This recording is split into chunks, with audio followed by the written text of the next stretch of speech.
The dip in the jet stream, we've got that rain going up there. That means that we're going to see showers and even maybe a couple of thunderstorms around Boston coming up. We're getting ready for one of the world's largest regattas. The head of the Charles is welcoming the world's best crews.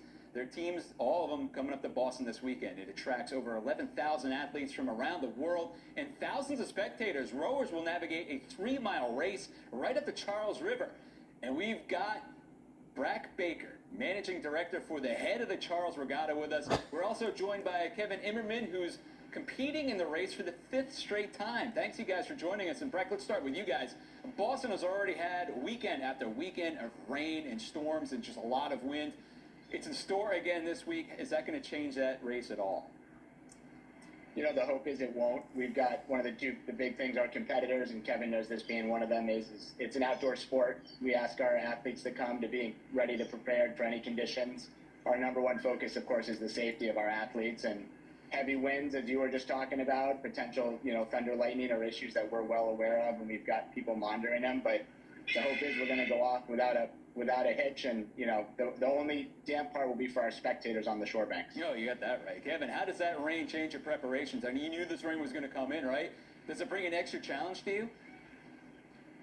Yeah, definitely. I mean, we practice in all sorts of conditions, so we always know there's a chance of we're going to have to race in the rain, so we practice in the rain, and try to get used to it so it doesn't affect us as much on race day. So, Brad, we mentioned this is one of the biggest regattas in the world. Are you still expecting huge crowds tomorrow, especially Saturday, and it still goes on Sunday?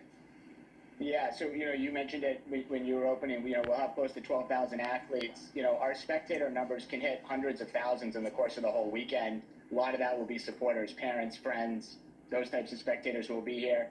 We might have less spectators. They might be turned indoors. Here in Boston, as you've mentioned, we've had rain almost every weekend since April, I believe. So it might dampen us a bit, but we also have racing on Sunday, and the hope is the clear weather will bring larger crowds on Sunday, since there might be smaller crowds on Saturday. Kevin, what's the vibe like when you're on the river itself? Can you hear the spectators cheering you on, or is it just you're all mined into your rowing? You can definitely hear the spectators at certain points in the race, like when you're coming around by Harvard Square, where a lot of people gather there, and then as you're going through the Elliott Bridge with, about 500 meters to go in the race, and everyone's cheering, and that's a lot of motivation to keep you going through those last hard strokes of the race. Yeah, that was my question for you, Brack. Also, it's a 3-mile race, but it's not straight, right? And it's going upstream. I mean, how hard is this race?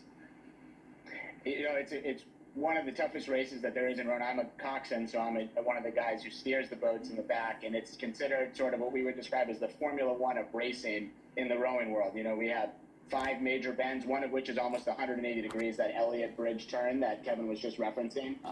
There's a lot that goes on, and the boats start single file, 10 seconds apart, but they can come alongside, and you can have 2 or 3 hulls trying to get through the center arch of a bridge. So there's a lot of excitement for our spectators and competitors as well. Yeah, some funneling going on in there, right? I mean, does anybody yield? Yeah. I mean, do they just go barrel on through those 3 little tunnels?